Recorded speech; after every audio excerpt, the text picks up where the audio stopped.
तो आइए ये क्लास शुरू करते हैं।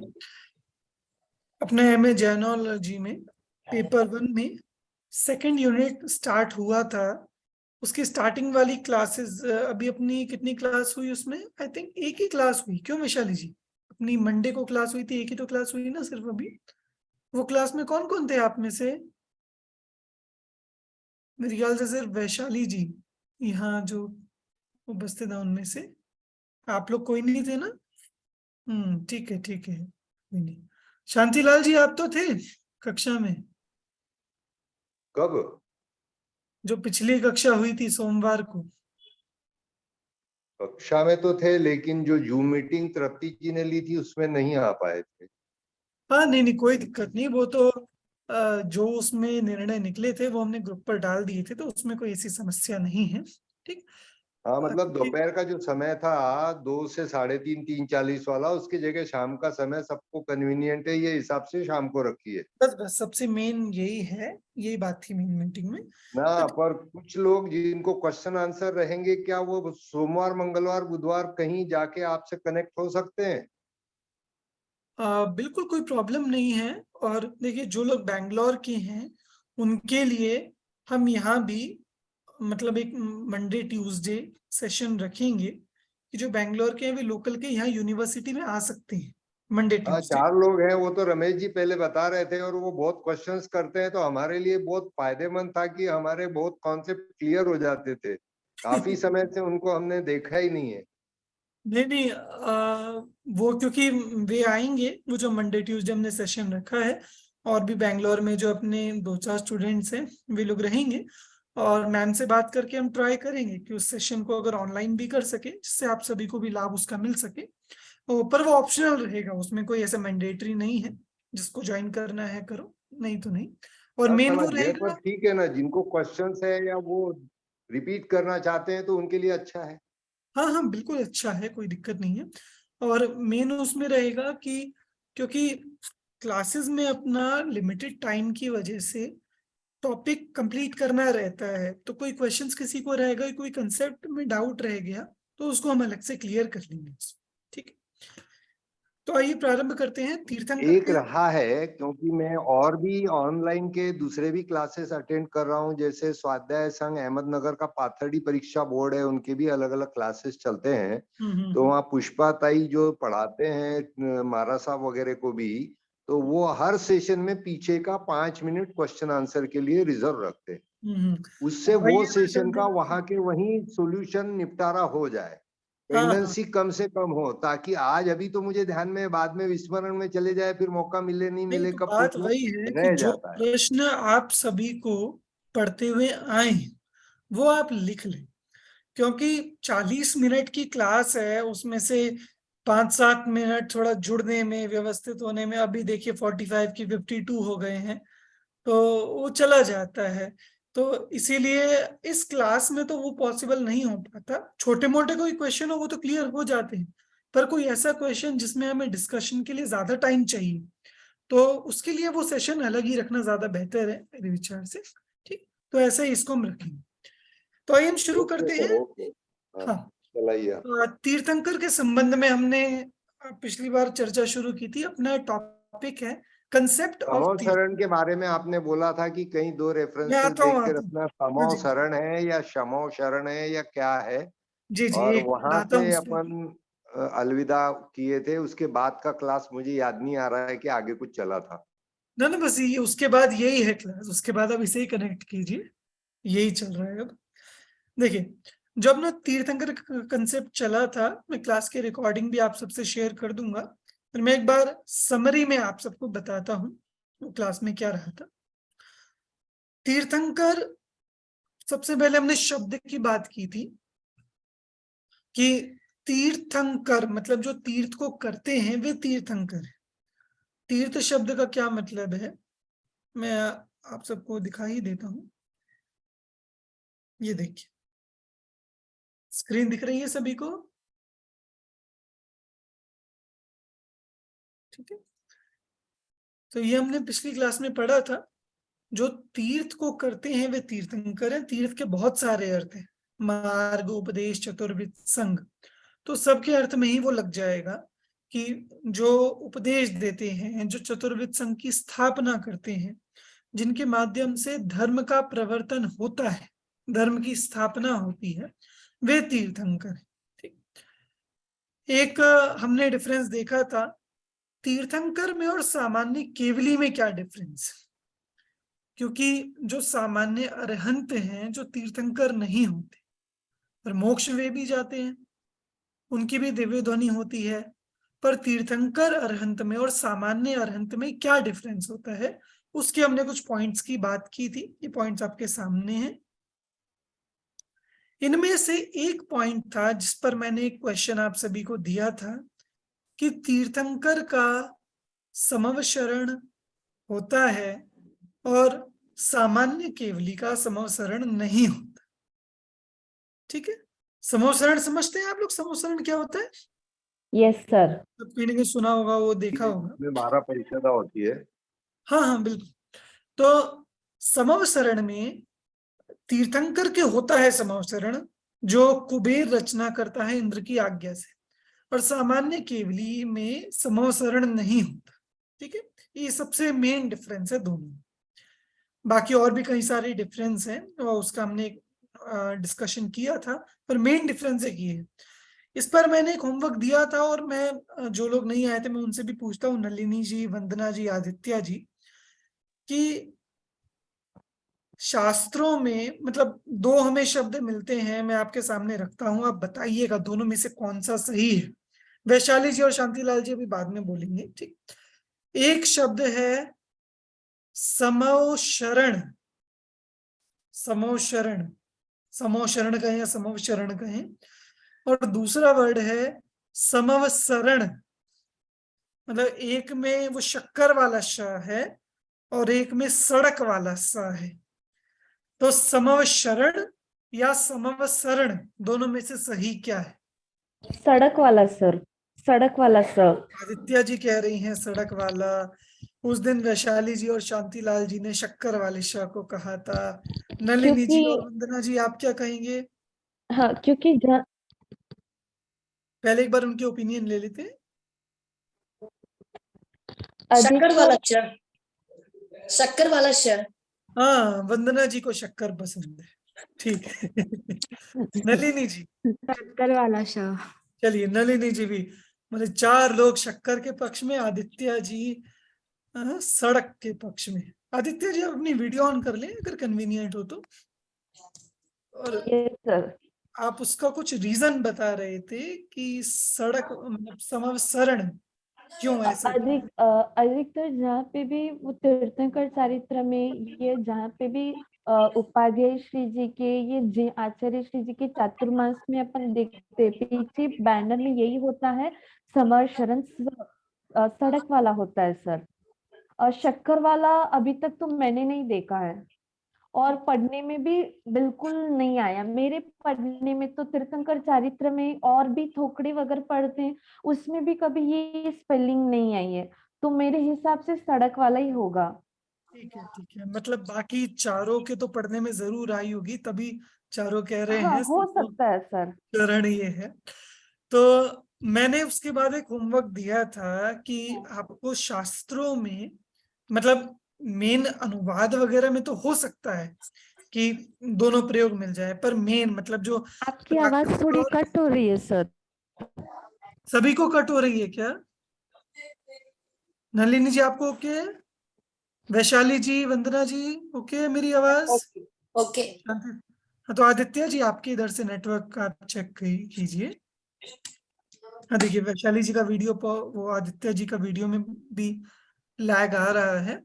आदित्य जी आपके इधर से नेटवर्क में इशू है, यहाँ से ठीक हाँ है? हाँ, आप वापस एक बार रिपीट करेंगे सर? हाँ हाँ मैं बोलता हूँ। हाँ। तो मैं यही कह रहा था कि तो उस दिन मैंने होमवर्क दिया था उन्हें कि आपको शास्त्रों में मेन संस्कृत और प्राकृत टेक्स्ट में समौशरण का प्रयोग है या समवसरण का प्रयोग है, ये आपको देखकर लाना है।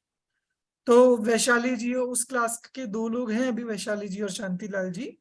हाँ हेमा जी भी है। हेमा जी आप सुन पा रही है मुझे? बस सर। हाँ ठीक है। यदि कन्वीनियंट हो तो आप भी अपनी वीडियो ऑन रखें। हाँ, 1 मिनट। हाँ, इजीली जैसा कंफर्ट। हाँ, तो बताइए वैशाली जी या शांतिलाल जी, आप लोगों ने क्या ढूंढा शास्त्रों में, क्या आपको मिला?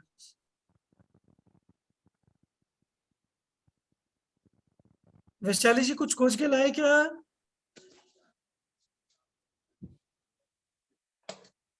तीर्थंकर चरित्र में समवसरण है। समवसरण, ठीक है। सर शांतिलाल जी? सर मैं देख नहीं पाया, एक्चुअली मैं बाहर था 5 दिन और कुछ कामों में, पेंडिंग कामों में व्यस्त था, लेकिन अभी उत्तराध्ययन में मैं देख रहा था तो कहीं मैं खोज नहीं पाया। बट आप जो लिंक भेज रहे थे कि उसमें कितने एमबी का उसमें आपका कहीं डाटा रखा है, उसमें आप हाँ, इन्वेंट्री वो एक्चुअली मेरे दिमाग में नहीं रहा, क्लास के बाद एक बार मुझे मोबाइल आप में अगर रहता ना तो मैं कहीं ना कहीं उसको खोज लेता, टाइम नहीं मिलता कोई नहीं, वैसे। आप एक बार क्लास के बाद मुझे ग्रुप पर रिमाइंड करिएगा वो लिंक भेजने का, तो मैं भेज दूंगा। वो लिंक एक्चुअली उसकी बात कर रहे हैं, शांतिलाल जी ने मुझे कहा था कि कभी ये होता है कि अपने पास कोई शास्त्र नहीं है तो हम कहाँ से ढूंढे। तो मैं आपको 2 लिंक शेयर करूंगा, एक श्वेतांबर ग्रंथों की, एक दिगंबर ग्रंथों की। तो मैं जिस भी ग्रंथ का रेफरेंस दे रहा हूँ या और भी जो कोई ग्रंथ आपको देखने हैं, वो ड्राइव में एक फोल्डर है, तो उसमें आप सर्च करेंगे तो वो ग्रंथ आपके सामने वो आ जाएगा, आप वहां से डाउनलोड कर सकते हैं, ऑनलाइन भी देख सकते हैं। पर ऑलमोस्ट दिगंबर ग्रंथ और ऑलमोस्ट श्वेतांबर ग्रंथ आपको मिल जाने चाहिए, ठीक है। वो मैं शेयर कर दूंगा। तो देखिए, मैंने भी एक्चुअली जब मैंने होमवर्क दिया तो मैंने भी देखा कि समवसरण है या समवसरण है। तो शास्त्रों में समवसरण, अच्छा उससे पहले मैं पूछना चाहूंगा नलिनी जी और वंदना जी, आपने समवसरण क्यों कहा? वंदना जी का चेहरे से तो बता रहे हैं कि ऐसे ही कह दिया सुनकर, हाँ? नलिनी जी? ऐसे मतलब सुनते हैं ना तो समूह शरण वैसे ही सुना हुआ है, इस वजह से वही ठीक ध्यान है, ठीक रहेगा। ठीक। चलिए देखिए, शास्त्र अनुसार सही शब्द है समवसरण। सड़क वाला स। इस संबंध में मैंने क्योंकि 1-2 विद्वानों से भी बात की, पूछा, तो मुझे यही ज्ञात हुआ कि समवसरण ही है। इसका अर्थ क्या है? सम, सम मतलब समान, बराबर, इक्वल। अवसर, अवसर मतलब अपॉर्चुनिटीज। समवसरण मतलब a place where everyone get equal opportunities. हर कोई बराबर अपॉर्चुनिटी, बराबर अवसर सबको मिलते हैं, तो अवसरण, अवसर से अवसरण बना, तो समान अवसर जिसे मिले, जहां मिले। मैं बताइए, समवसरण में मनुष्य वाली सभा में कोई अमीर होगा तो वो थोड़ा ऊपर बैठेगा, गरीब थोड़ा सा नीचे बैठेगा। कोई पंडित विद्वान होगा वो थोड़ा सा ऊपर बैठेगा, कोई मूर्ख होगा वो नीचे बैठेगा। अरे नहीं, नहीं, सभी सब बराबर। नहीं, सभी एक मनुष्य वाली सभा थोड़ी ऊंची होती होगी, तिर्यंचों वाली सभा थोड़ी नीची होती होगी, देवों वाली ऊपर, मनुष्य वाली नीचे। नहीं, ये कुछ नहीं होता। मतलब समूह शरण में क्योंकि सभाएं चारों तरफ ऐसा सेम लेवल पर होती है, वहां ऊंचा ऊंचा नीचा नहीं रहता। समूह शरण में मतलब तिरियन नार की तो समूह शरण में आते भी नहीं। तिरियंचों को, देवों को, मनुष्यों को, कोई पंडित हो, मूर्ख हो, विद्वान हो, अमीर हो, गरीब हो, doesn't matter, we don't care. आप अगर मुनिराज हो, हाँ जरूर आपके लिए एक स्पेशल सीट है कि आप पहली सभा में आकर बैठ सकते हो, आप अगर साधु हो तो। पर आप साधु नहीं हो, आप वहीं बैठिए। तो देखिए, उन्होंने इंपॉर्टेंस किसको दी समवसरण में? चारित्र को, आचरण को। तो इसलिए वो साधुओं के लिए एक पहली सभा अलग होती है, ठीक। तो समवसरण, इसलिए ये अर्थ है समवसरण का कि वहां बराबर सबको अवसर रहते हैं, इसलिए शास्त्र अनुसार समवसरण ये शब्द सही है, समवसरण सही नहीं है। और ये फिर समवसरण कहाँ से आया? मतलब एक सोचने वाली बात है। तो देखिए, पहली बात है क्योंकि शरण शब्द अपने आप में एक अर्थ है शरण शब्द का, तो लोगों को लगता है कि समो शरण, जहाँ सबके लिए भगवान ही शरण है, समान शरण है, सबके लिए शरण है, वो समो शरण है। ठीक है, अर्थ से आप भले ही निकाल लें इस चीज को, पर इसका एक और रीजन है कि ये भाषा विज्ञान की दृष्टि से जब हम बात करते हैं तो शब्द बदल जाते हैं भाषा। जैसे आप बोलिए समवसरण और बोलिए समवशरण, क्या ज्यादा इजी है बोलने? शरण समो शरण समवशरण, शरण ज्यादा इजी है बोलने में, तो इसीलिए वो बन गया। प्रगत में आ गया वो फिर। हाँ, वो अभ्यास में, इसे कहते हैं अपभ्रंश होना। भाषा विज्ञान जब हम पढ़ते हैं तब उसमें ये सब बताया जाता है कि कोई भी एक शब्द और वो बिगड़ बिगड़ के वो कैसे बन जाता है और नीचे तक कैसे आ जाता है। मतलब बहुत सारे शब्द हैं, जो कोई संस्कृत पढ़ते हैं उन्हें तो ख्याल में आता ही है कि वर्तमान में जो हम शब्दों का प्रयोग करते हैं और संस्कृत के शब्दों से वो कैसे वो बिगड़ के आता है। हाँ शांतिलाल जी कुछ कह रहे हैं? हाँ, वही मैं कह रहा था कि जब हम किसी शब्द का अर्थ जानने की कोशिश करते हैं तो लगभग सभी समय में ये बात शुरू होती है कि ये शब्द मूल कहाँ से आया, इटाली से आया या संस्कृत से आया या फारसी से आया या प्राकृत से आया, तो उसका मूल धातु क्या है और वहां से ये कैसे आगे आया। तो ये बात थोड़ा जानना चाहता था कि समोशरण प्राकृत में मिलता है, संस्कृत में भी मिलता है, क्या उसका मूल धातु है, क्या उसका ठीक है, ठीक है। समवसरण में ये शब्द प्राकृत में भी मिलता है, संस्कृत में भी मिलता है, दोनों ही भाषाओं में मिलता है। ठीक है, माने प्राकृत और संस्कृत के शब्दों में अंतर नहीं है। जो शब्द प्राकृत में मिलते हैं वो सभी संस्कृत में मिलते ही मिलते हैं, और संस्कृत वाले शब्द भी प्राकृत में मिलते ही मिलते हैं। तो लैंग्वेज के सोर्स में कोई डिफरेंस नहीं है। बाकी आपने धातु पूछा, तो जो उपसर्ग वो सब होता है वो मैं बता देता हूँ। सम एक उपपद है, उसके बाद अव उपसर्ग है, अव। ठीक, इसके बाद श्री धातु है, श्री, स और स के नीचे ऋषि वाला री, श्री। श्री धातु आश्रय के अर्थ में होती है। ठीक, और इसमें 3 प्रत्यय लगा है, आधा क ता के ऊपर छोटी की मात्रा और न, 3 प्रत्यय। ये थोड़ा ज्यादा डीप में हो गया, बस मैं शॉर्ट में इसे बता रहा हूं। सम, अव, श्री और ती, उससे समव श्रुति बनेगा। और अगर आपको समव शरण बनाना है तो ल्युट प्रत्यय लगेगा, ल्युट। ठीक है, तो शांतिलाल जी इस संबंध में आप मुझसे अलग से पूछ लेना, मैं बिल्कुल आपको पूरा बिल्कुल इसका संस्कृत व्याकरण से बता दूंगा वो शब्द कैसे बनता है। ठीक है, ठीक सर, ठीक। क्योंकि संस्कृत मेरा बैकग्राउंड ही है, तो किसी भी शब्द का संस्कृत में कोई जानना हो तो ऐसी प्रॉब्लम नहीं है, मैं बता सकता हूँ आपको। ठीक है, चलिए। Okay sir. तो आइए हम अपने टॉपिक पे वापस आते हैं। तो तीर्थंकर के बारे में हमने ये बात की थी समोसा में। अभी आज हमें जो आगे कंटिन्यू करना है, तीर्थंकर कोई जीव कैसे, मतलब मैं 3-4 टॉपिक्स पे आज बात करूंगा जितना भी हो पाएगा। पहली बात, कोई जीव तीर्थंकर कैसे बनता है, एक क्वेश्चन। सेकंड, तीर्थंकर बनने में, एक सेकंड पॉइंट्स आपके सामने रख ही देता हूँ। अरे ये नहीं,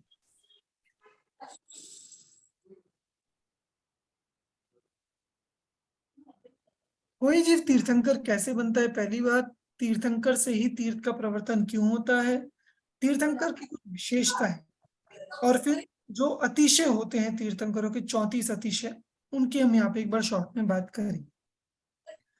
सबसे पहले बात करें कि कोई जीव तीर्थंकर कैसे बनता है। तो आप जानते कोई भी एक जनरल जीव है और वो भगवान बनने में तो कोई प्रॉब्लम नहीं, कि कोई भी जीव है वो अपने साधना के द्वारा भगवान बन सकता है, कोई दिक्कत नहीं है। दिगंबर अनुसार उसमें पुरुष अवस्था का होना आवश्यक है, श्वेतांबर अनुसार स्त्री पुरुष दोनों ही चलते हैं। ठीक, उनके सही और गलत पर मैं अभी डिस्कशन नहीं कर रहा हूँ। तो ऐसा मतलब भगवान तो कोई भी बन सकता है साधना करके, दीक्षा लेकर आगे, पर तीर्थंकर बनने के लिए क्या प्रोसेस है या क्या क्वालिफिकेशन? एनीवन? तीर्थंकर बंद करना जरूरी होता है। तीर्थंकर तीर्थंकर बंद पर करना जरूरी होता है, मतलब एक तीर्थंकर नाम कर्म की प्रकृति होती है। तीर्थंकर में एक प्रकृति होती है तीर्थंकर नाम की कर्म की, क्या बंद किया जाता है और उसके बंद करने के कारण रूप भाव कौन से होते हैं? बीज बोलों की आराधना करना। एक बार वापस बोलिए। बीज बोलों की आराधना। 20 बोलों की आराधना आता है, ये श्वेतांबर में आता है। दिगंबर अनुसार इसमें 16 कारण भावनाएं, जो दर्शन विशुद्धि आदि 16 भावनाएं होती हैं, और उनमें भी ऐसा ज्यादा डिफरेंस नहीं है, वो ऑलमोस्ट सेम सा है। मैंने देखा, उसका मैं स्टडी मटेरियल भी आपको शेयर कर दूंगा, जिसमें भी 20 बोल भी हैं। मैंने श्वेतांबर अनुसार भी क्या स्वरूप है, दिगंबर अनुसार भी क्या स्वरूप है, पूरा आपके ख्याल में आ जाएगा। तीर्थंकर बनने के लिए जब जीव वो भावना भाता है, जैसे 16 कारण भावनाएं हैं, दर्शन विशुद्धि है, विनय संपन्नता है, जीव मात्र के प्रति वात्सल्य का परिणाम है। मैंने पता है एक वास्तविक भावना क्या होती है, जिस वजह से तीर्थंकर प्रकृति बनती है, जिसे अंदर में ऐसा विचार आता है, ऐसा भाव आता है, बहुत तीव्र भाव आता है कि ये जैन शासन सब जीवों तक पहुंचे, एक एक जीव इस मार्ग में लगे, इसकी आराधना करे, जिसे बहुत उत्कृष्ट तरीके से ये भाव आता है, जिसे प्रवचन वात्सल्य, मार्ग प्रभावना प्रवचन वात्सल्य भावनाओं में कहा गया है। उस जीव को ऐसा बंध होता है कि भाई ऐसी पदवी मिली कि आप तो अपने में लीन रहो, और पूरे देव भी आकर, मनुष्य भी आकर, तिर्यंच भी आकर, और हर कोई अपनी भाषा में उपदेश समझ लेगा, और आपको बोलने के लिए विकल्प करने की जरूरत नहीं है। बिना विकल्प करे भी आप उसे समझ सकते हो, बहुत आसानी से बोल सकते हो उस चीज को, और हर कोई समझ जाएगा। तो तीर्थंकर प्रकृति के बंध के लिए जो भावनाएं होती हैं, 16 कारण भावना या फिर 20 बोलों की आराधना, उनसे इनका बंध होता है। तीर्थंकर प्रकृति वास्तव में क्या चीज है, कि ये कर्म की प्रकृति है। अच्छा, आप बताएंगे तीर्थंकर प्रकृति, जैसे कर्म की प्रकृतियों में एक मान लीजिए साता वेदनी है, साता वेदनी का क्या काम होता है? साता पहुंचाना।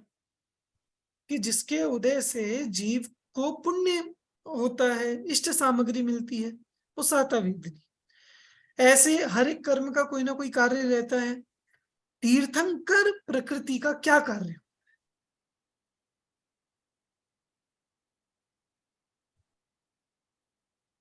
ख्याल में है किसी को?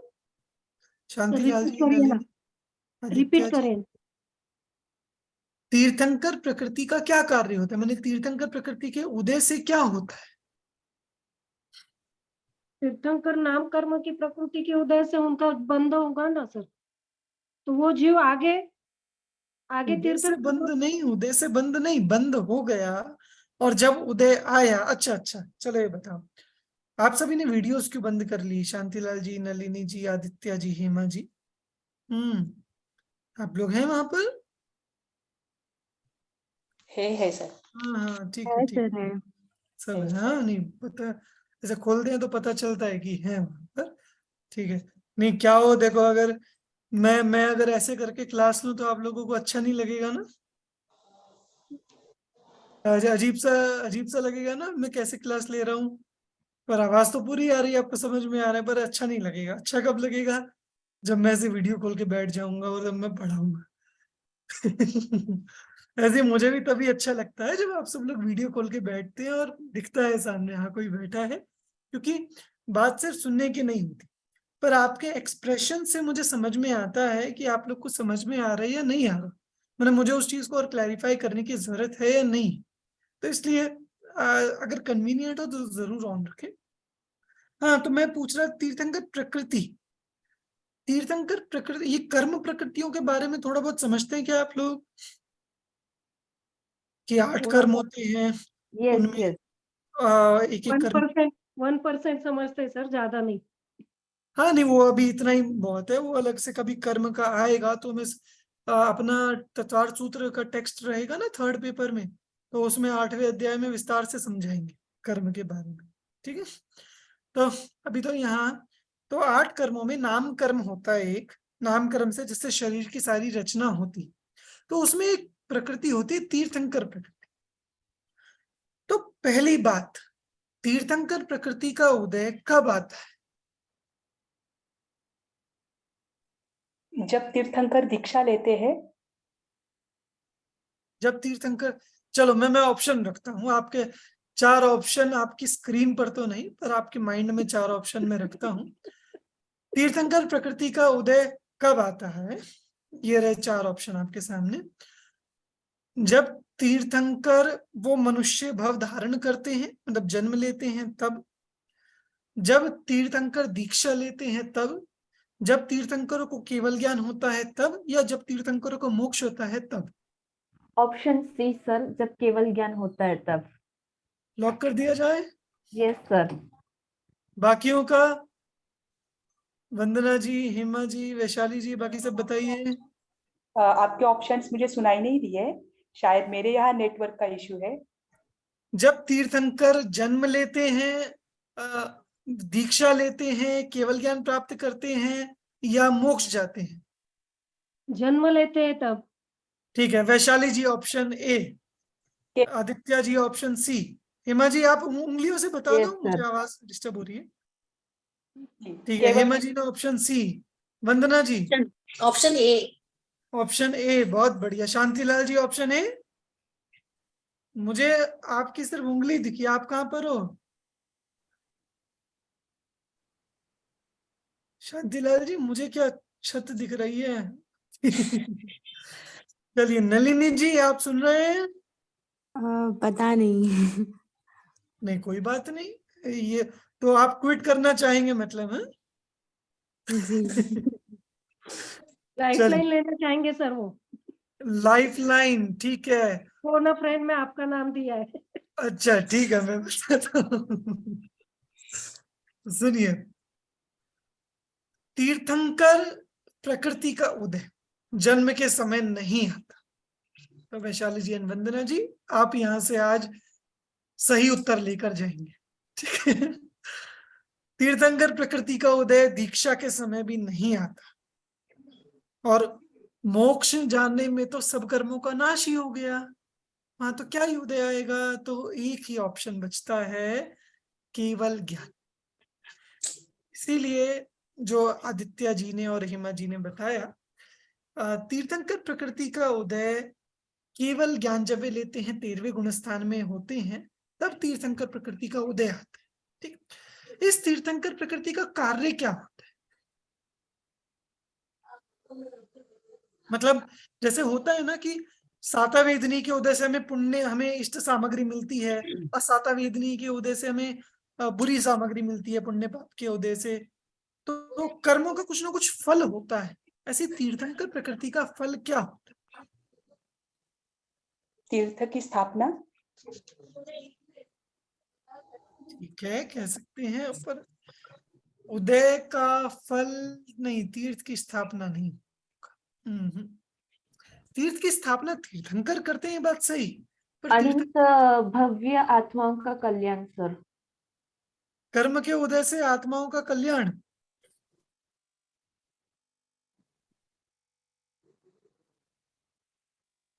चलिए देखिए, आप लोग क्या क्या हेमा जी, उधर के शायद नेटवर्क थोड़े से डिस्टर्ब है उनके, कोई बात नहीं।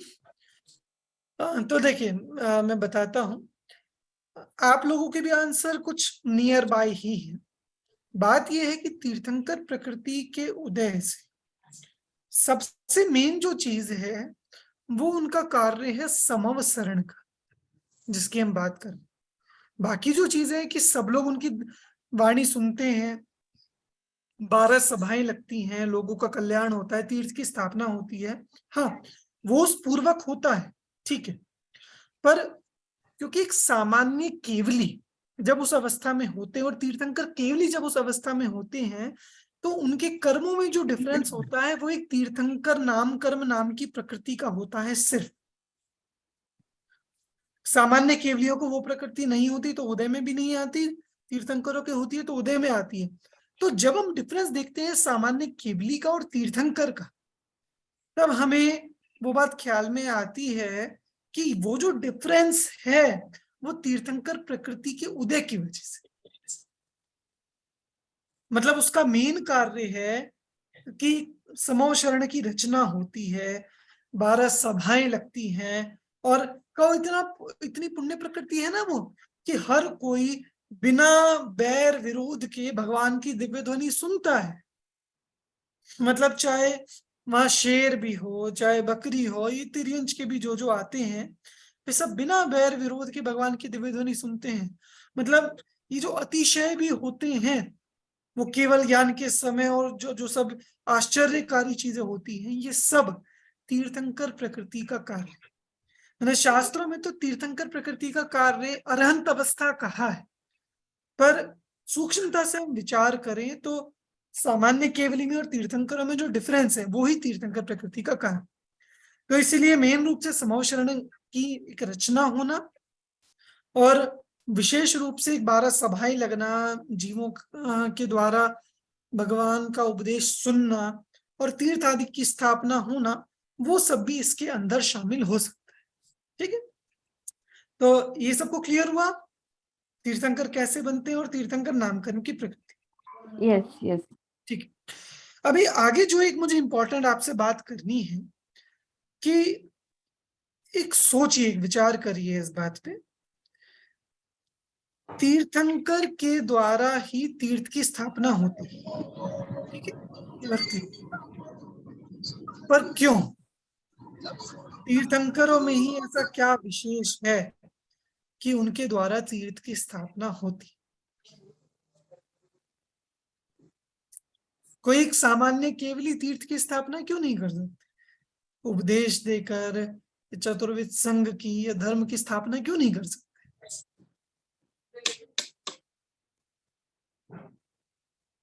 बताइए, वंदना जी कुछ कह रहे हैं आप? नहीं। नहीं तो कहा करिए कुछ इसी बात पे, ये बात। वापस प्रश्न, वापस बस ये प्रश्न करके मैं छोड़ दूंगा आप सबको, ठीक है। तीर्थंकर से ही तीर्थ की स्थापना क्यों होती है? ऐसी क्या विशेषता है कि तीर्थ की स्थापना अन्य किसी से नहीं हो सकती, तीर्थंकर ही क्यों?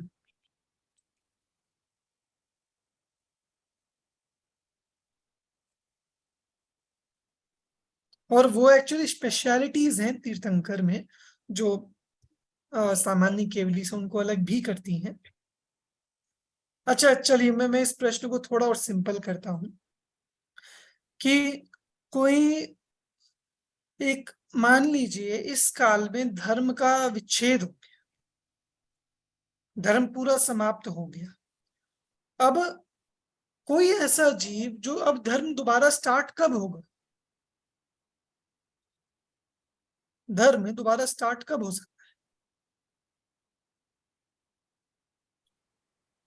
कोई बस सामान्य, यही तो तीर्थ की स्थापना है।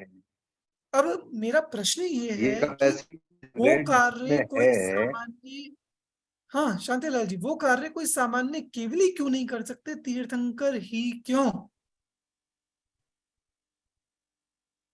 क्योंकि धर्म की आदि करना, उसकी शुरुआत करना, उसके लिए जो इंफ्रा चाहिए उसकी रचना करना, ये कार्य हर किसी के लिए संभव नहीं है। वो तीर्थंकर नाम कर्म गोत्र के बंद वाले का उदय जब आएगा उसी से वो संभव है।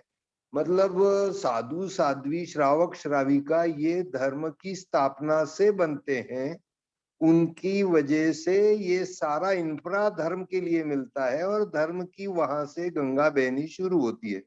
तो ये आदि करने वाले, धर्म की शुरुआत करने वाले, जो इंटरप्शन आया उसको आगे गतिमान करने वाले, तो ये जनरेटर है जहां से एनर्जी निकलती है धर्म की। ठीक, देखिए तीर्थंकरों से ही तीर्थ की स्थापना क्यों होती?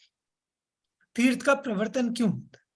सबसे पहली बात, जब तीर्थंकरों का समवसरण लगता है तो जो एक व्यवस्थित 12 सभाएं बैठती हैं और सब मनुष्य, श्रावक, श्राविकाएं, साधु, साध्वी, आरिकाएं और देव, तिर्यन सब बैठकर सुनते हैं, तो एक ऐसा मतलब राजा जिसकी प्रजा उसकी सुनती हो, तो वहीं से कोई तीर्थ का प्रवर्तन संभव है।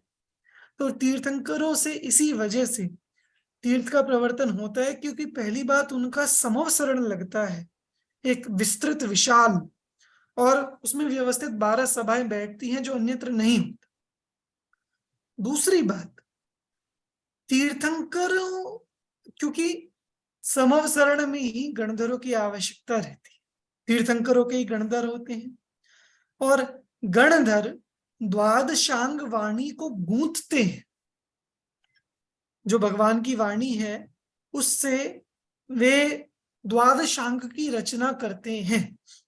ठीक, तो जो द्वादशांग की रचना हुई ना, वो तीर्थ के लिए जरूरी, वो धर्म की स्थापना के लिए जरूरी, और वो रचना तीर्थंकरों के उपदेश से केवल गणधर करते हैं, अन्य में वो सामर्थ्य नहीं है। तो ये एक बहुत बड़ा रीजन है कि तीर्थंकरों से ही तीर्थ का प्रवर्तन होता है। एक और चीज, और एक तो ये है कि उनका अत्यधिक पुण्य प्रभाव होता है कि इसलिए हर कोई वैर विरोध छोड़कर उनकी बात सुनता है, तभी वो प्रवर्तन हो पाएगा। और एक और चीज जो मैंने आपको एक बार स्टार्टिंग में जब हम हिस्ट्री की बात कर रहे थे तब भी मैंने वो बताया था आपको, कि एक सामान्य केवली या कोई एक सामान्य जीव है, उसको अगर दीक्षा लेनी तो वो कहाँ से ले सकता है दीक्षा, किसके माध्यम से ले सकता है? उसे कोई ना कोई गुरु चाहिए, केवली गुरु। भगवान चाहिए, ये या कोई आचार्य चाहिए, वहीं से वो दीक्षा ले सकता है। और तीर्थंकर कहाँ से लेते हैं दीक्षा? स्वयं Self. स्वयं दीक्षित होते हैं। तीर्थंकर स्वयं स्वयं दीक्षित बुद्ध है वो। होते हैं, उनको किसी की आवश्यकता नहीं है दीक्षा लेने। सोचने वाली बात है कि जब ये आर्य खंड बिल्कुल शून्य होगा, कोई भी संघ से, कोई भी मुनिराज से, या कोई भगवान नहीं, कोई मुनि नहीं, कोई कुछ नहीं, और फिर तीर्थ की स्टार्टिंग करनी है, अरे तो कोई सामान्य जीव आकर कहाँ से तो ज्ञान प्राप्त करेगा, तो कहाँ से दीक्षा लेगा वो? तब बाद में जाके उनको केवल ज्ञान और वो सब हो। तीर्थंकरों को ज्ञान भी स्वयं से होता है, उनको ज्ञान की या बोधि की आवश्यकता नहीं पड़ती। तीर्थंकर दीक्षा भी स्वयं से लेते हैं, और ये सामर्थ्य अन्य किसी में नहीं। इस वजह से तीर्थंकरों से तीर्थ का प्रवर्तन होता है, अन्य से नहीं, क्योंकि शून्य पृथ्वी से भी तीर्थंकर तीर्थ की स्थापना कर देते हैं, स्वयं बोधि की प्राप्ति करके, स्वयं केवल ज्ञान उत्पन्न, स्वयं दीक्षा लेकर स्वयं केवल ज्ञान उत्पन्न करके, और फिर चतुर्विध संघ बन जाते। फिर तो आचार्यों से आगे आगे के मुनि दीक्षा ले, आगे आगे के जीव दीक्षा ले, पर वो जो मुख्य स्थापना हुई वो तीर्थंकरों के माध्यम से हुई। तो एक संघ की स्थापना की वजह से, जिनवाणी की स्थापना की वजह से, धर्म के प्रवर्तन की वजह से तीर्थंकर ही तीर्थ के प्रवर्तन उनके माध्यम से होता है, वही प्रणेता होते हैं, अन्य सामान्य केवली नहीं। इसलिए तीर्थंकर का महत्व है। ये बात क्लियर हुई सबको? Yes sir. Vaishali ji, Vandana sir, जी, एक- नलिनी जी, सर एक शांति डाउट जी। है, हाँ बताइए। तीर्थंकर ही प्रथम समूहशरण में तीर्थ की रचना, चारों तीर्थों की स्थापना करते, फिर हाँ उसके हाँ, बाद गंधर आएंगे ना सर, तो प्रथम इसमें समूहशरण में कैसे रहेंगे 12 सभा में गंधर? नहीं, गणधर मुनिराज वाली सभा में रहते हैं ना, जो पहली सभा होती है साधुओं वाली सभा, उसमें रहते हैं ना गणधर। नहीं ना, अगर तीर्थ की स्थापना ही उनकी प्रथम समूहशरण में होती है ना, हाँ हाँ, तो फिर वहाँ गंधर कैसे रहेंगे? क्योंकि तीर्थ, जब तक तीर्थ की स्थापना नहीं होंगी तब तक गंधर भी नहीं रहेंगे ना। नहीं, मैं आपका प्रश्न नहीं समझा। अ, हाँ, कोई क्लियर करे? सर तीर्थ की स्थापना तो तब मानी जाती है जब कोई श्रावक श्राविका 12 व्रत ग्रहण करते हैं, जब कोई पंच महाव्रत धारण करते हैं तब वो तीर्थ की स्थापना मानी जाती है। इसीलिए अपने भगवान महावीर स्वामी की पहली देशना खाली मानी जाती है, क्योंकि उस टाइम पे किसी ने दीक्षा नहीं ली और किसी ने 12 व्रत अंगीकार नहीं किए। अरे तीर्थ की स्थापना का ये मतलब नहीं है कि उनका समोशरण बन गया और तीर्थ की स्थापना हो गई। तीर्थ की स्थापना करते हैं, इसका मतलब वे करेंगे। समोशरण बनते ही तीर्थ स्थापित हो गया वो जरूरी नहीं। जैसे भगवान महावीर की दिव्य ध्वनि को भी 66 दिन लगे। वो जो एक गैप आता है 66 दिन का, उधर भी आता है कि श्वेतांबर तरफ? मुझे वहां की स्टोरी ध्यान में नहीं। सर, ये सुनने जी में नहीं, नहीं आया सुनते है। नहीं। आप क्लियर अच्छा, ये ठीक है। बता दीजिए दिगंबरों में सर। इसका एक कथा है कि भगवान महावीर को केवलयान होने के 66 दिन तक उनकी दिव्य ध्वनि नहीं की और उसके बाद उनका उपदेश हुआ।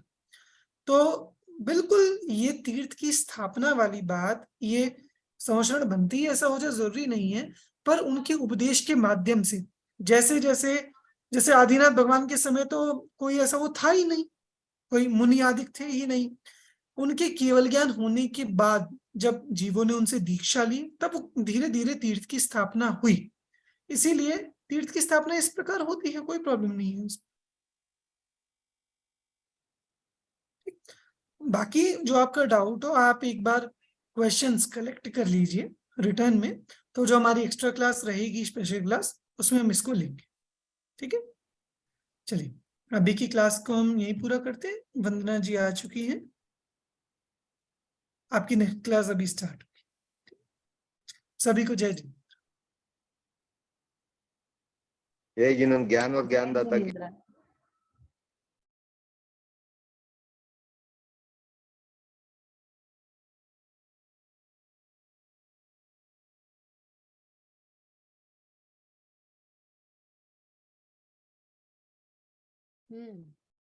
आवाज आ रही मेरी? Yes. Stop recording. Aditya ji और सभी आज तो है ना? Yes yes. रिकॉर्डिंग रमेश हो जी रही है ठीक कि? थे। हाँ, रमेश जी नहीं रहेंगे शायद। तो हेमा जी, और भी है। वंदना जी आ गए? जी मैम। कैसा रहा आपका ट्यूर? जी अच्छा। हेमा जी रिकॉर्डिंग हो रही है क्या? यस यस, रिकॉर्डिंग हो रही है मैम। रिकॉर्डिंग हो रही है। ओके, क्वेश्चन बड़ा अच्छा था आपका, चल रहा था तीर्थ की स्थापना। सही है, आप जो बोल रहे थे आदित्य जी सही है। मेरे हिसाब से तो ऐसा ही है कि तीर्थ की स्थापना तभी होती है जब चतुर्विध धर्म संघ, यानी कि साधु साध्वी श्रावक श्राविका मिलके तीर्थ की स्थापना होती है। और वो जो दीक्षा ग्रहण पंच महाव्रत या श्रावक व्रत जब तक अंगीकार नहीं करते तो वो उनकी प्रथम देशना जो है वो व्यर्थ गई थी। राइट, यही बात है। बाकी और क्या कंसेप्ट है वो तो ज्यादा डिटेल में जानने पर पता चलेगा। ओके, एनीवे हमारा सब्जेक्ट है आज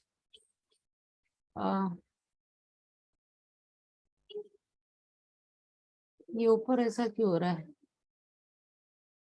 दिख रहा है सबको? स्क्रीन दिखाई दे रही है? Yes ma'am. आवाज बराबर आवाज आ रही है एकदम? शेयरिंग चालू किया है लेकिन अभी तक शेयरिंग वाला स्क्रीन नहीं दिख रहा है, कुछ आपका दिख रहा है। हाँ, आ गया। स्क्रीन नहीं दिख दिख स्क्रीन रही दिखाई दे रहा है दिख सबको? रही स्क्रीन भी दिख रही है, आपका आवाज भी आ रहा है। नलिनी जी कहाँ से है?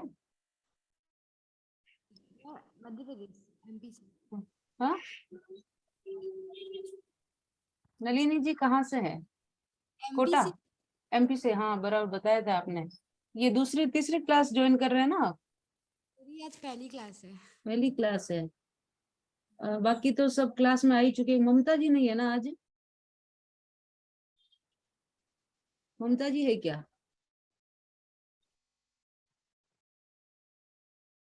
ममता जी है या नहीं है? नहीं है तो एब्सेंट कौन है? रमेश जी और ममता जी, दो ही तो है। हेमा जी, और कोई है क्या? हाँ, विनीता है, विनीता जी नहीं आए। विनीता जी कौन? ये मरलेचा जी है ना, विनीता मरलेचा? नहीं, वो नहीं है। ये क्या है? इसमें तो नाम आ रहा है विनीता मरलेचा। अच्छा, हम्म, हाँ हाँ हाँ, है। आयुषी जी नहीं, आयुषी जी भी है। ओके, तो अभी तक हम डिस्कस कर रहे थे श्रावक व्रत के बारे में, 12 व्रत के बारे में, जिसमें कौन थे मेन में आए? ये शांतिलाल जी सर थे, और बाकी तो एक दो लोग ही थे। तो एनीवे अब उसके बारे में डिस्कस नहीं करेंगे। अब हम लास्ट जो दूसरा यूनिट है हमारा श्रावकाचार में, श्रावक प्रतिमाओं के बारे में। आप सब लोगों ने सुना होगा श्रावक प्रतिमाओं के बारे में। श्रावक की 11 प्रतिमाएं मानी जाती है, या श्रावक की 11 प्रतिमाओं का उल्लेख जैन आगमों में आया है। समवायांग सूत्र, दशाश्रुत स्कंद, और इसके अलावा भी कुछ कुछ अन्य उपासक दशा में भी श्रावक प्रतिमा का उल्लेख मिलता है।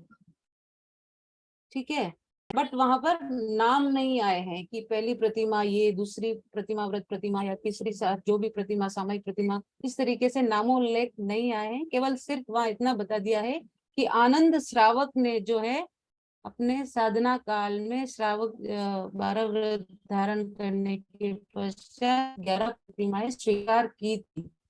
ठीक है, अब देखिए इस प्रतिमा कहते किसको है? प्रतिमा बोले तो क्या आप लोग क्या समझते हैं? प्रतिमा से सामान्य अर्थ क्या लगा सकते हैं? शांतिलाल जी सर, है ना? विशेष प्रकार की एक समाचारी को, या एक तपस्या को, या एक साधना को अंगीकृत करना। विशेष, विशेष क्या श्रावक के 12 व्रत विशेष नहीं होते हैं? प्रतिमाओं में उनकी एक कायोत्सर्ग की प्रतिमा रहेगी, या उनका एक साधना काल रहेगा, उसमें वो बस वही काम होता है। वही काम होता है, दूसरे काम सब बंद हो जाते हैं, इसलिए वो विशेष है। जी, देखिए देखिए विशेष तो एक कोई व्यक्ति सामयिक कभी नहीं करता है, लेकिन कभी कर ली सालों साल में, तो उसके लिए भी वो विशेष बन जाएगा। राइट, बन जाएगा ना।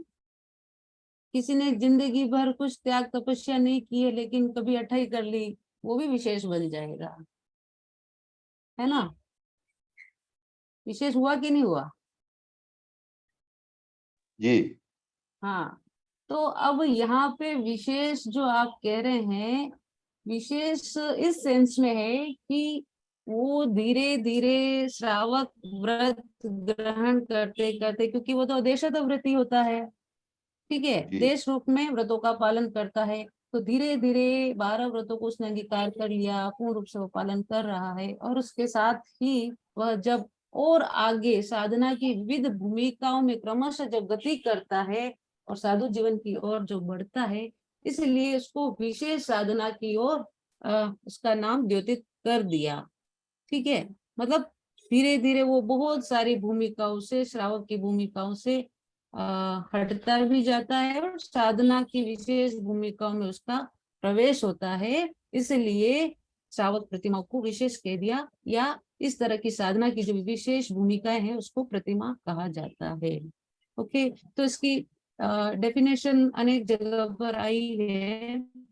सबसे पहले चूर्णी, उसमें कहा है कि प्रतिपत्ति प्रतिमान व परिमाण, अर्थात जो प्रतिमान मापदंड, यानी एक साधना के विविध जो मापदंड तय किए जाते हैं, वह प्रतिमा कहलाती है। इसी तरीके से शिलांग सूरी का समय है 8वीं 9वीं शताब्दी, जिन्होंने विशेष तौर पर आचारांग और सूत्रकृतांग की संस्कृत में टीकाएं लिखी है। तो इन्होंने आचार चूल्हा वृत्ति में, अब जब हम आचारांग कहते हैं तो आचार चूल्हा उसमें अपने आप शामिल हो जाता है। होता है कि नहीं होता है? हेमा जी, हो जाता है ना? हो जाता है। कैसे? आचारांग की ही चूलिका है ना वह, तो आचार चूल्हा। आचारांग की चूलिका है ये? चूली का मतलब उन्होंने लिखा है वृत्ति, तो आचार चूल्हा नाम से ही लिखी है ना। आदित्य जी बताइए क्या है आचार चूल्हा? ध्यान में नहीं आ रहा है मैम। किसी को ध्यान में है? विनीता जी, वैशाली जी, आचारांक क्या है और आचार चूल्हा क्या है? आवाज नहीं आ रही आपकी वैशाली जी। आगे। आचरण आगम है। आचारांग आगम है और आचार चूल्हा? आचार चूल्हा उस पर टीका टीका वृत्ति जैसे लिखी जाती है वैसा होगा कुछ अच्छा, आइडिया नहीं मैम इसके बारे में। इसके बारे आचार में चूल्हा के बारे में कुछ आइडिया नहीं। कुछ आइडिया नहीं। किसी को आइडिया है?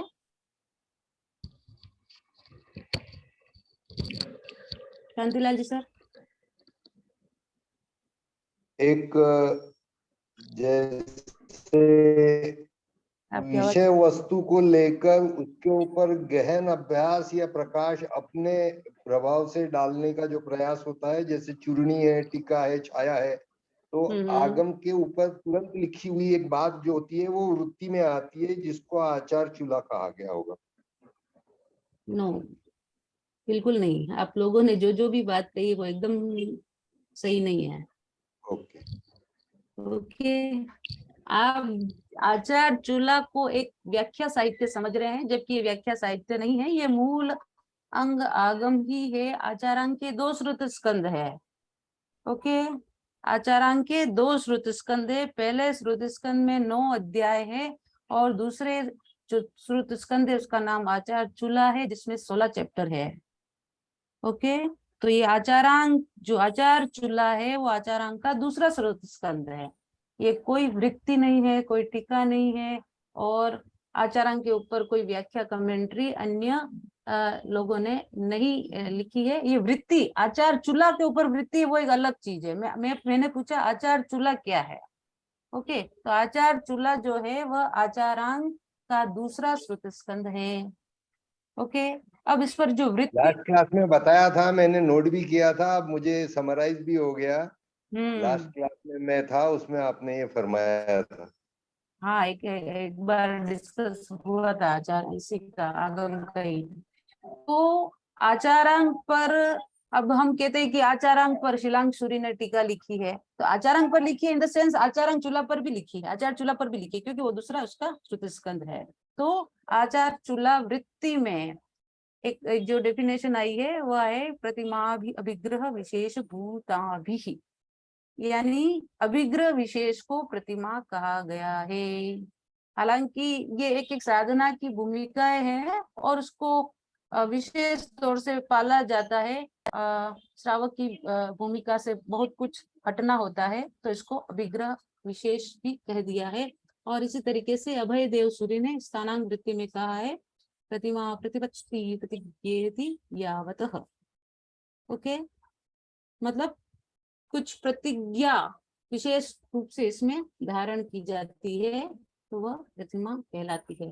तो सारांश रूप में कह सकते हैं कि प्रतिज्ञा, विशेष व्रत, विशेष तप साधना, इस तरह की जो जैन परंपरा में एक विधि है उसको प्रतिमा कहा जाता है। ओके, तो दिगंबर और श्वेतांबर दोनों ही परंपराओं में 11 प्रतिमाओं का उल्लेख आया है। जैसा कि मैंने कहा कि समवायांग सूत्र, उपासक दशा और दशाश्रुत स्कंद। अब ये दशाश्रुत स्कंद क्या है? दशाश्रुत स्कंद समवायांग और उपासक दशा और आचार चूल्हा वगैरह तो यह अंगागम ही है, लेकिन दशाश्रुत स्कंद जो है वह छेद सूत्रों के अंतर्गत है। वहां पर 11 प्रतिमाओं का विशेष रूप से वर्णन विवेचन मिलता है। तो सबसे पहले दर्शन, व्रत, तीसरी सामायिक, चौथा पोषद, पांचवी एक रात्रि की, छठा ब्रह्मचर्य, सातवां सचित त्याग, आरंभ त्याग, नवा प्रेष्य परित्याग या परिग्रह परित्याग, 10वां उद्दिष्ट भक्त त्याग और 11वां जो है वह श्रवण भूत, यानी कि साधु के समान ही प्रतिमा। ये 11 प्रतिमाएं श्वेतांबर परंपरा में स्वीकृत है और कुछ खास डिफरेंस नहीं है। दिगंबर परंपरा में भी 11 प्रतिमाओं का ही उल्लेख मिलता है, केवल कुछ नाम और क्रम में डिफरेंस है, मोटा मोटी भाव वही है। अब देखिए ये मैंने मूल पाठ इसमें रख रखा है समवायांग का, कि एक का रस उपासक परिमाओ पन्नताओ तम जहा दंसन सावई कय्यव कम्मे सामाय्य कड़े कोसो ववास निरई दिया बम्बयारी रत्तिम परिमाण कड़े दिया वी राओ वी बम्बयारी असिनाई वेड़ बोई मौली कड़े सचित्त परिन्नाय आरंभ परिन्नाय केश परिन्नाय रिट्ट भत्त परिन्नाय और समण हुए। तो समवायन 11वां चैप्टर में ये बात आई है। इसी तरीके से उपासक दशा में भी कि आनंदे समणो वासे उपासक परिमम व संपच्चता विहरई, यानी कि उपासक आनंद ने श्रावक की जो है वो 11 प्रतिमाएं स्वीकार की थी। इसी तरीके से दशाश्रुत स्कंद में। और आचार्य हरिभद्र जो हुए हैं, श्वेतांबर एक आचार्य हुए हैं, इन्होंने भी अपने विंशतिका ग्रंथ में 11 प्रतिमाओं का उल्लेख किया है। और दिगंबर परंपरा के जो श्रावकाचार्य के बहुत सारे ग्रंथ है, तो उसमें भी श्रावक प्रतिमाओं का विशेष उल्लेख हुआ है, लेकिन कुछ नाम और क्रम का अंतर है, वो हम आगे देखेंगे। अब इन प्रतिमाओं का आधार क्या है? श्रावक ने 12 व्रत तो धारण कर लिए, लेकिन अब उसकी ये प्रतिमाएं जो आगे आगे चलती है, तो उसके पीछे भी जो श्रावक के 12 व्रत हैं वही मूल रूप से उसका बेस है, और उन्हीं 12 व्रतों को लेकर वह साधना में आगे बढ़ता है। तो सबसे पहले देखिए, जो प्रथम प्रतिमा है कौन सी है? दर्शन। दर्शन किसको बोलते हैं? दर्शन किसको कहते हैं आयुषी जी? सम्यक दर्शन को। सम्यक दर्शन को। सम्यक से क्या तात्पर्य है? समीचीन, सच्चा, यथार्थ, श्रद्धान। हाँ, तत्व के प्रति जिसका यथार्थ श्रद्धान हो और दर्शन। और सम्यक दर्शन, जहाँ जहाँ पे भी दर्शन की बात होती है तो उसको सम्यक दर्शन उसके साथ हमें रख देना चाहिए। बहुत अच्छा। तो प्रथम जो प्रतिमा है दर्शन प्रतिमा, उसका आधार सम्यक दर्शन है। दूसरा, यानी कि जैसे 12 व्रत है, 12 व्रत का आधार भी क्या है? श्रावक जो अगर बनता है तो सम्यक दर्शन होना उसमें परम आवश्यक बताया है। तो वैसे ही जो प्रथम प्रतिमा है दर्शन, उसमें उसका आधार सम्यक दर्शन है। दूसरी प्रतिमा का आधार 5 अणुव्रत और 3 गुण व्रत है। 3 गुण व्रत कौन से हुए नलिनी जी?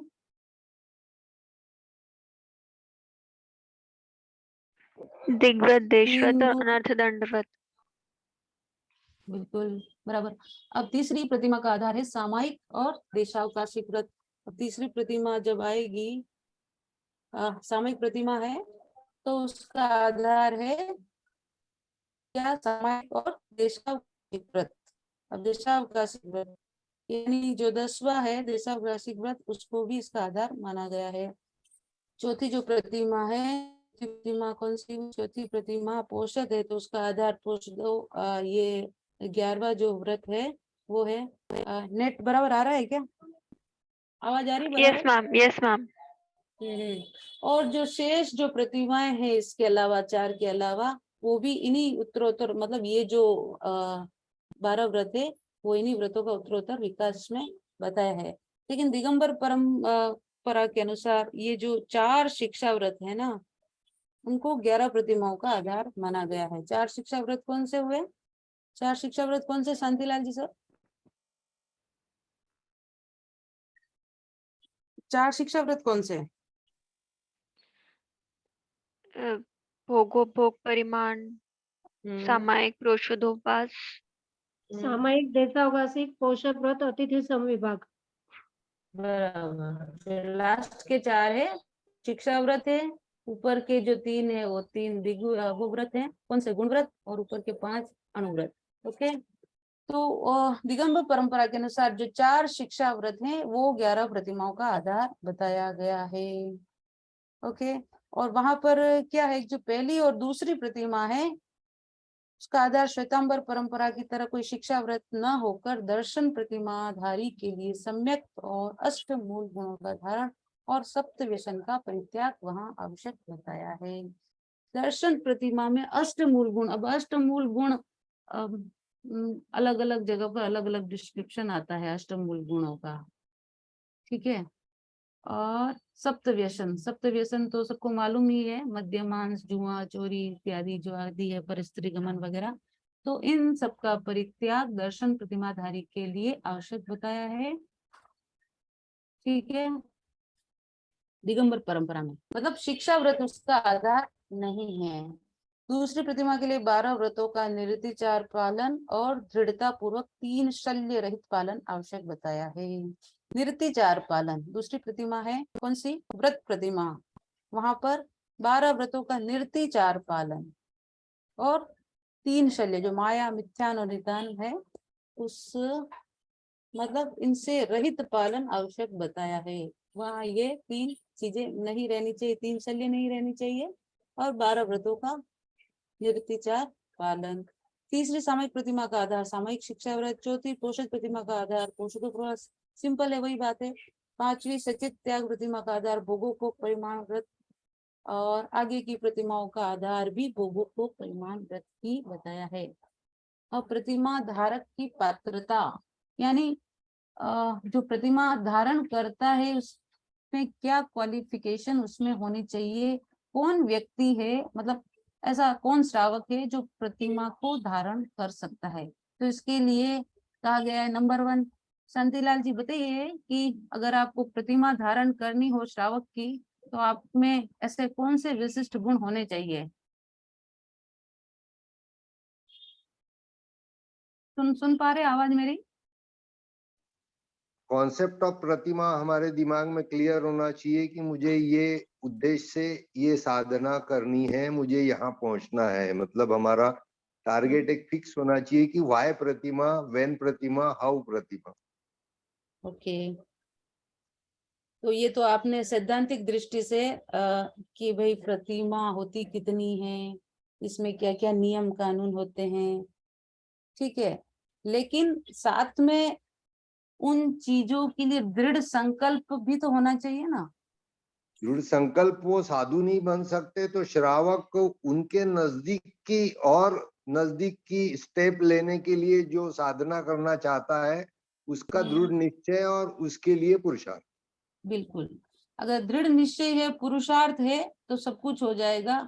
और केवल बाकी इसमें ये होता है उसमें आगे ये धारण करता है, ये 1 महीने के लिए होती है, 2 महीने के लिए होती है, उतना जानना पर्याप्त मात्रा नहीं है। उसमें जो है मतलब संकल्प इसमें मेन होना आवश्यक है।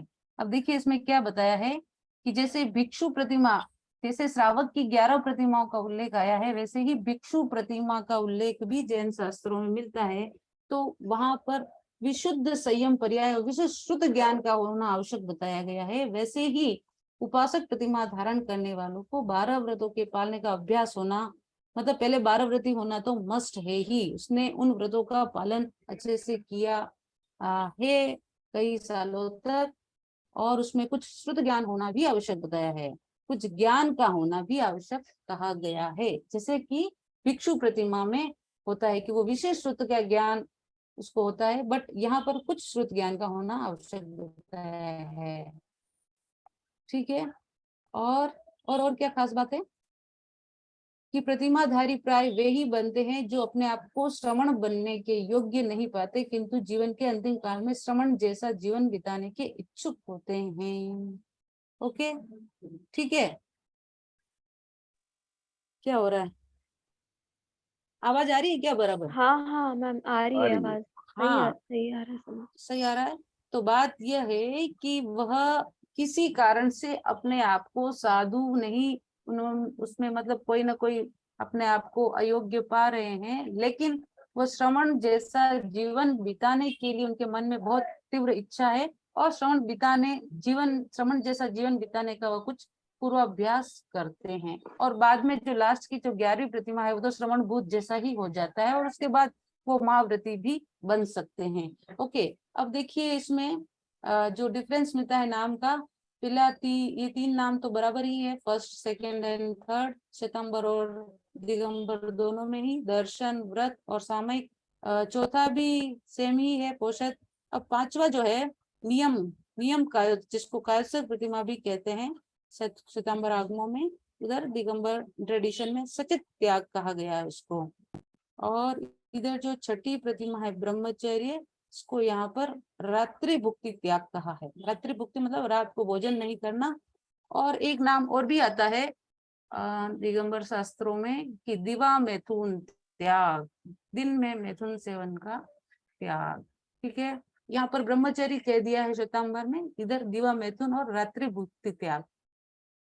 फिर इधर जो 5वीं है वो उधर 7 नंबर पर है, यानी इधर की 7वीं उधर सचित त्याग है, और 8 नंबर सेम है आरंभ त्याग, आरंभ त्याग। 9वां जो है वह परिग्रह त्याग सेम ही है। 10वां जो है उदिष्ट भक्त त्याग और इधर अनुमति त्याग, और दिगंबर ट्रेडिशन में इसका 11 नंबर है उदिष्ट त्याग, और यहाँ पर श्वेतांबर में श्रवण भूत। तो यहाँ श्रवण भूत जैसी प्रतिमा दिगंबर परंपरा में प्राप्त नहीं होती।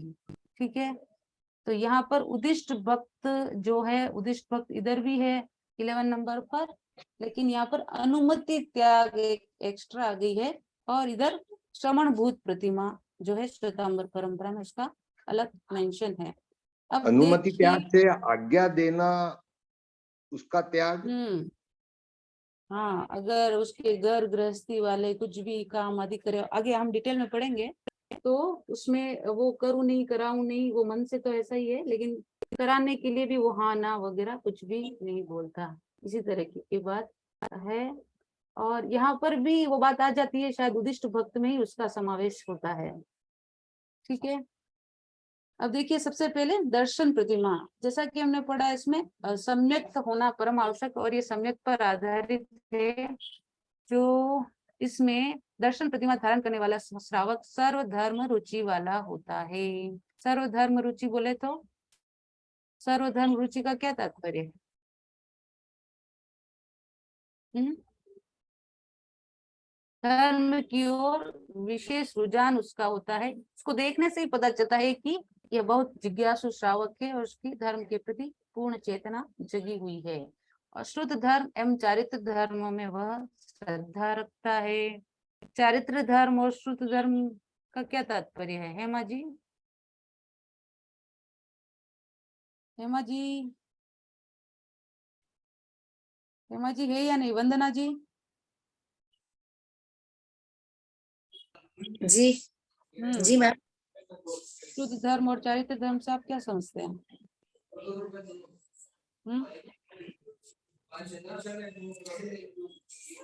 आइडिया नहीं। कुछ आइडिया नहीं है इसके बारे में? हमने कभी कुछ पढ़ा है या नहीं पढ़ा है अभी हमारे श्रवणाचार्य शुद्ध मतलब तो मैम शास्त्र होता है ना, जो हमारी। हाँ, शुद्ध मतलब शास्त्र होता है, बिल्कुल। तो जो शुद्ध धर्म का अर्थ तो यही हुआ कि जैन धर्म, जिनवाणी। जो अपना शुद्ध धर्म यानी कि जिनागम से जो हमें मतलब जिनवाणी से जो धर्म, यानी कि जैन धर्म, जिनेंद्र भगवान का जो धर्म। और उसकी आगम में श्रद्धा है, वो ज्ञान में रुचि रखता है। ओके, और चारित्र धर्म बोलिए, इतना मुश्किल क्यों हो रहा है? ये तो सारा आप यही तो चीज पढ़ रहे हैं शुरू से लेकर। आचरण, आचरण। हाँ, चारित्र का मतलब क्या है? जितना श्रवणाचार है, श्रावकाचार है, जो सामयिक करना है, चाहे षडावश्यक है, चाहे साधु के सेंस में कह दे तो पंच महाव्रत है, 28 मूल गुण है, वगैरह वगैरह, जितनी सब बातें आती है वो चारित्र है। सम्यक ज्ञान, सम्यक दर्शन, सम्यक चारित्र। ठीक है, तो ये 12 व्रत है। श्रावक के अर्थ में 12 व्रत कह दीजिए, फिर षडावश्यक कह दीजिए, फिर प्रतिमाएं कह दीजिए, और शुद्ध धर्म बोले तो सम्यक ज्ञान। ठीक है, आगम तो ज्ञान और चारित्र। ज्ञान यानी कि सम्यक ज्ञान, सम्यक दर्शन, सम्यक चारित्र में जो श्रद्धा रखता है। ओके, सब दोषों का वर्जन कर सम्यक विशुद्धि करता है, किंतु अनेक शीलव्रत, गुणव्रत, विरमण, प्रत्याख्यान, पौष्टुपौष आदि का आत्मा में प्रतिष्ठान नहीं होता। ओके, यहाँ पर जो सम्यक के बहुत सारे दोष है, कितने 8 दोष है ना शायद, कोई हमें 25 दोष आदि भी बताते हैं। मेन तो 8 दोष है, शंका, आकांक्षा, चिकित्सा, इस तरीके से परपासन, परिचय, और वो जो दोष है उनका वर्जन कर सम्यक्त को विशुद्ध करता है। दर्शन प्रतिमा का आधार ही सम्यक्त है, तो सम्यक्त में पूर्ण रूप से अपने आप को वह दृढ़ बनाता है। लेकिन वह जो गुण मतलब व्रतों की दृष्टि से प्रत्याख्यान, पोषद प्रवास आदि जो है वह उसमें कम रुचि लेता है या नियमित वो सारी चीजें नहीं करता है। आत्मा में उसका विशिष्ट रूप से प्रतिष्ठान नहीं होता है, केवल सम्यक दर्शन उपलब्ध होता है। ये बात है इसमें। ओके। और व्रत प्रतिमा में क्या होता है कि ये जो शील व्रत, गुण व्रत, विरमण, प्रत्याख्यान, पोषद उपवास आदि का मतलब उनको जीवन में धारण भी करता है और उनका यथावत वह पालन भी करता है, किंतु सामायिक और देशावकाशिक व्रत का अनुपालन नहीं करता। वो तो कैसे करेगा, सामायिक तो और तीसरी प्रतिमा है, यानी वह सामायिक करे या न करे ये कोई आवश्यक नहीं है व्रत प्रतिमा में, लेकिन शील व्रत, गुण व्रत, प्रत्याख्यान, पोषदोपवास आदि का वह सम्यक प्रतिष्ठापन करता है। ठीक है।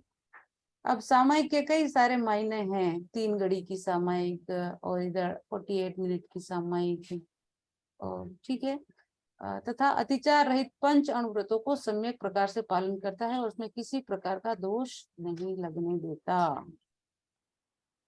सिंपल है, 5 अणुव्रत है, सत्य, अहिंसा, सत्य, अस्तेय, अपरिग्रह और ब्रह्मचर्य, उसका भी सम्यक प्रकार से पालन करता है और उसमें किसी प्रकार का दोष नहीं लगने देता। यानी कि व्रत प्रतिमा के जो नियम है उसका वह अच्छी तरीके से पालन करता है, निर्तिचार पालन करता है। यहाँ पर वो विशेष रूप से इन व्रतों का पालन मतलब गुण व्रत, प्रत्याख्यान और पोषद आदि का पालन मतलब वो करे या न करे ये कोई जरूरी नहीं है, पर इसमें वह करना ही होता है व्रत प्रतिमा में, यही डिफरेंस है। तीसरी है सामयिक प्रतिमा। तो सामयिक प्रतिमा, सामयिक तथा देशावकाशिक व्रत धारण करना, दिगंबर परंपरा में सामयिक प्रतिमाधारी श्रावक के लिए तीनों संध्याओं में सामयिक करना अनिवार्य बताया है। ठीक है। जैसा कि मैंने अभी कहा कि सामयिक के अलग अलग परंपराओं में अलग अलग दृष्टिकोण से सामयिक करते हैं। हम लोग मतलब 48 मिनट का विशेष रूप से प्रावधान हम सामयिक में देखते हैं। अब तीनों संध्याओं में सामयिक करना अनिवार्य बताया है दिगंबर परंपरा में। अगर कोई श्रावक सामयिक प्रतिमाधारी है तो उसको तीनों संध्याओं में, सुबह तीनों संध्या जो भी काल निर्धारित है, दोपहर, शाम, तो उसमें तीनों संध्याओं में सामयिक करना अनिवार्य है, परंतु पर्व तिथियों में प्रतिपूर्ण पोषदोपवास नहीं करता। ठीक है। तो जो अष्टमी, चतुर्दशी वगैरह वगैरह जो भी तिथियां हैं, अमावस्या, पूर्णिमा, उसमें पूर्ण रूप से पोषद करे ये कोई आवश्यक नहीं है, लेकिन तीनों संध्याओं में सामयिक करना आवश्यक है। चौथी जो है वह पोषद प्रतिमा, तो ये जैसा कि बात आई थी कि उसमें नहीं करता है, लेकिन चौथी जो है इसमें अष्टमी, चतुर्दशी, अमावस्या और पूर्णिमा, पूर्णमासी या पूर्णिमा को प्रतिपूर्ण दिन रात का पोषद करना अनिवार्य होता है, परंतु एक रात्रि की उपासक प्रतिमा का अनुगमन नहीं था। अब एक रात्रि क्या है, एक रात्रि की उपासक प्रतिमा का अनुगमन नहीं करता, मतलब इससे जो आगे आने वाली नियम प्रतिमा आदि है उस उन उपासक प्रतिमा का वह अनुगमन नहीं करता। एक रात्रि की उपासक प्रतिमा, कहने का तात्पर्य यह है, पोषक प्रतिमा में इतना ही जानना चाहिए कि ये जो 4 तिथियां हैं, अष्टमी, चतुर्दशी, अमावस्या और पूर्णिमा, को वह उपवास आदि में रहते हुए पोषद का पालन करता है। 5वां है मैम जैसे ये अष्टमी, चतुर्दशी ही आता है, तो अमावस्या और पूर्णिमा पे भी करेगा, तो चतुर्दशी के बाद अमावस्या आएगा तो 2 दिन लगातार। ये ऊपर लिखने से तो यही सेंस चल रहा है, क्योंकि हमारे दिगंबर में तो यही आता है कि 2 अष्टमी और 2 चतुर्दशी, अमावस्या और पूर्णिमा नहीं आता। अच्छा, अमावस्या पूर्णिमा नहीं आता? नहीं, केवल अष्टमी चतुर्दशी ही आता है। हाँ, महीने में 2 बार अष्टमी आती, 2 बार चतुर्दशी, तो दोनों में 2-2 बार। यहाँ तो ऐसा लिखा हुआ अमावस्या और पूर्णमासी, पूर्णिमा को भी, तो कुछ होगा परंपरागत दृष्टि से अंदर, बाकी कोई खास उसमें सेंस नहीं है।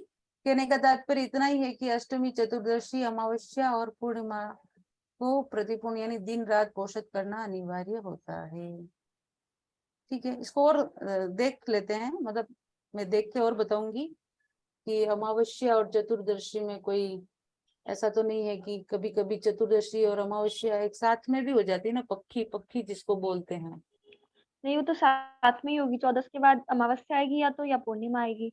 हाँ वही वही, इसको एक बार मैं पूछ के या देख कर और कंफर्म करूंगी।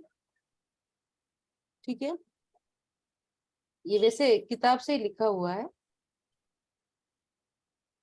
ठीक है, हेमा जी को कुछ आइडिया क्या है इसके बारे में?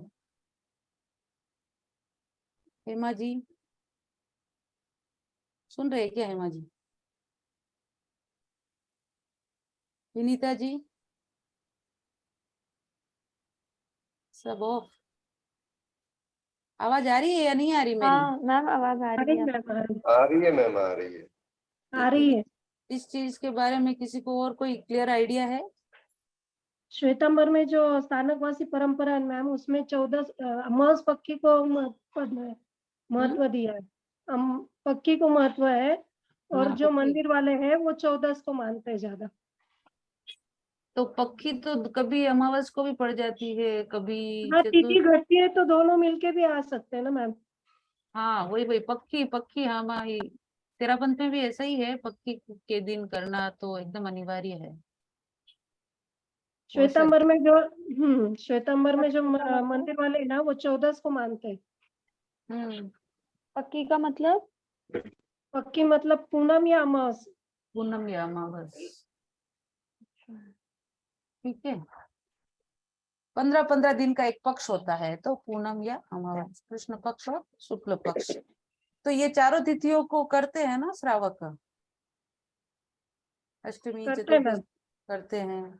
तो इसका मतलब दोनों दिन करते हैं, चतुर्दशी को भी आ रहा है, फिर अमावस्या को भी आ रहा है। तो वही बताया ना, अगर कोई मंदिर वाले हैं ना तो वो 14 मानते हैं तो वो चतुर्दशी को करते हैं, और जो स्थानक वाले हैं वो पक्की मानते हैं तो पक्की को करते हैं, या फिर कोई कोई दोनों तिथि को भी कर लेते हैं। यस, तो दोनों तरह की बातें हैं। हाँ, दोनों तरह की। ठीक है, श्रद्धा का फर्क। अगर दोनों दिन है इसका मतलब बेला हो जाएगा। जी।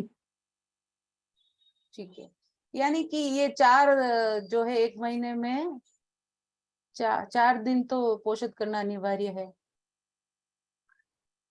4 दिन है या 8 दिन है? 8 क्योंकि दिन आता है। 8 दिन आता है, अष्टमी 2 बार आएगी, चतुर्दशी भी 2 बार आएगी। ठीक है, तो ये 8 दिन 4 8 भी नहीं होगा, मतलब 2 अष्टमी, 2 14, फिर 1 अमावस्या और 1 पूर्णिमा। 6 दिन, 6 दिन होगा। 8 दिन नहीं आएगा मैम, अमावस पूनम पकड़ के 6 दिन होगा, नहीं तो चतुर्दशी और अष्टमी पकड़ते हैं तो 4 ही दिन होगा मैंने। हाँ, क्योंकि जनरली 4 दिन हम देखते हैं, लेकिन ये अमावस्या और पूर्णमासी को अगर करते तो वैसे 6 दिन हो जाता है। इसको कंफर्म करना होगा। आई एम नॉट श्योर कि ये 6 दिन ही होता है, 4 दिन ही होता है, बट ये तिथियां हैं और इन तिथियों को पोषित करना अनिवार्य बताया गया है, एक श्रावक के लिए, 12 व्रती श्रावक के लिए भी, और पोषित प्रतिमा जो धारण करता है उसके लिए भी। नेक्स्ट है नियम प्रतिमा, जिसको कायस्थ प्रतिमा।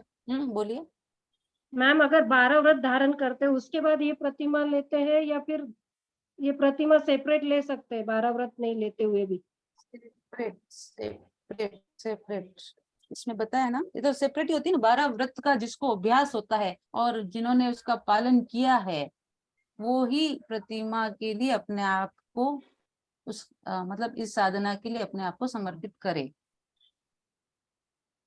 तो वो मैम 12 सामायिक की साधना प्रतिमा में अलग होती है और रूटीन की सामायिक अलग होती है, ऐसा कुछ है? सामायिक एज ए प्रतिमा अलग और 12 व्रत वाली सामायिक अलग? नहीं, अलग कुछ नहीं है। सामायिक बोले तो सीधा सा अर्थ है समता का अभ्यास। जी, पर प्रतिमा में क्या फिर वो सामायिक हाँ, अब उसमें और भी अलग कोई रूल है तो वो मेरे को ज्यादा निरतिचार और सातिचार का हो जाता है अंतर। क्यों, प्रतिमा ये में निरतिचार, कोई अतिचार नहीं लगता है उसमें, कोई दोष नहीं लगते हैं। दोष नहीं लगता है। तो और 12 उसमें व्रतों में दोष लग जाए तो वो कहाँ बताया है कि दोष वाला 12 व्रत का पालन हो सकता है?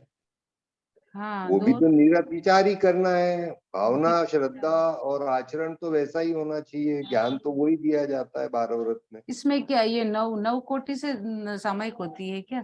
मतलब सामयिक प्रतिमा में जो सामयिक होती है वो क्या नव कोटि से होती है? ये आप फरमा रहे हैं, ये समझ में आ रहा है फिर अब।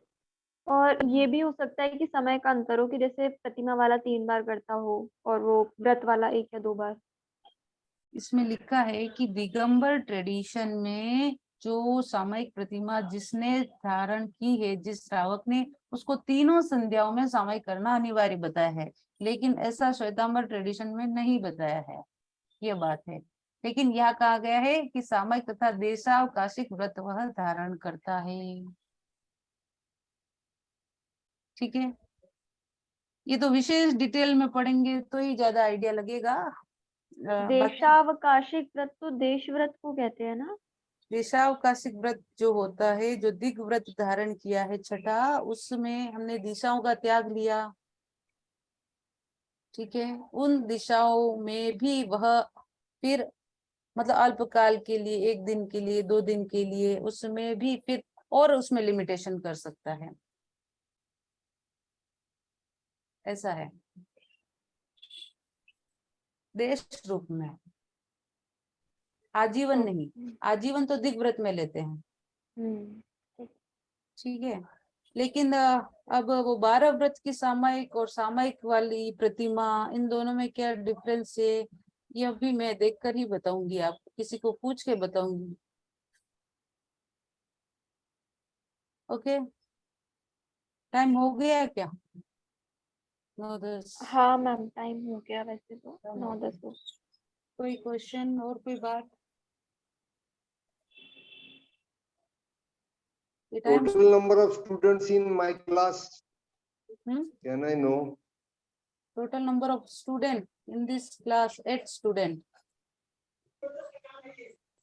वैशाली जी, वंदना जी, Aditya ji, and Ayushi ji, Hema ji, Nalini ji and Vinita मरलेचा। ममता जी नहीं आई है आज। ममता जी नहीं है और रमेश जी सर नहीं आए हैं। और भी कोई रमेश जी शायद ही ज्वाइन करेंगे क्योंकि उनको इंग्लिश में होना है क्लास। उनका अलग से लेना है। ठीक है, इंटरेस्ट तो आ रहा है ना पढ़ाई में? Yes ma'am. तो ये सब आप चीजें मतलब जो दोबारा दोबारा आती है ना, उसको अपने दिमाग में बिठा दीजिए कि आगम की ये कौन सा ग्रंथ है। और ठीक है, आपकी जिज्ञासा अच्छी है वैसे तो सामयिक प्रतिमा का ये मैं आपको देखकर बताऊंगी, कल नहीं तो परसों। तो कल लीव है, परसों बता दूंगी। टेंटेटिव एग्जाम कब तक हो सकती है? अप्रोक्सीमेट टेस्ट वाली नहीं, मतलब जो एग्जाम हमको सेमेस्टर की देनी है, अप्रोक्सीमेट कौन से महीने में रहेगी ऐसा? आपको शायद बताया है ना, मार्च महीने में, मार्च एंड और मार्च के आसपास। ना, हमको नहीं बताया है, बट वही पूछना चाह रहा। अभी कोई ऐसा फिक्स नहीं है। ठीक है ना? हाँ, आगे पीछे हो कोई ये नहीं है दिक्कत, ऐसा कोई तो फिक्स खाली जानना चाहता। नहीं, फिक्स कुछ नहीं है। जनरली 4 और 5 महीने का रहता है एक सेमेस्टर। ठीक है ना? तो अक्टूबर में आपका शुरू हुआ है, अक्टूबर 10 से, तो अक्टूबर, नवंबर, दिसंबर, जैन, फेब, मार्च के एंडिंग या उसके आसपास, जैसा भी है, अभी कोई फिक्स हुआ नहीं है। और मैडम ज्यादा बताएंगे तृप्ति मैम इसके बारे 10 में। मार्च तक होगा 5 महीना पूरा। ये कोई फिक्स नहीं है सर। 10 अक्टूबर से 10 मार्च 5 महीना पूरा होगा। 5, 4.5, कुछ ज्यादा आइडिया नहीं। हाँ ठीक है, जो भी लो, हमारा तो पोर्शन हो जाए, रिवीजन हो जाए बस। हाँ, क्वेश्चन नहीं आपको, वैसे तो आप इस सब्जेक्ट माहिर है, फिर भी डिटेल में जाने और ये सब बात है। ठीक है, तो 2 क्वेश्चन, एक सामयिक प्रतिमा और जनरल जो सामयिक है 12 व्रतों की। और कोई क्वेश्चन, एक और कोई क्वेश्चन था ना?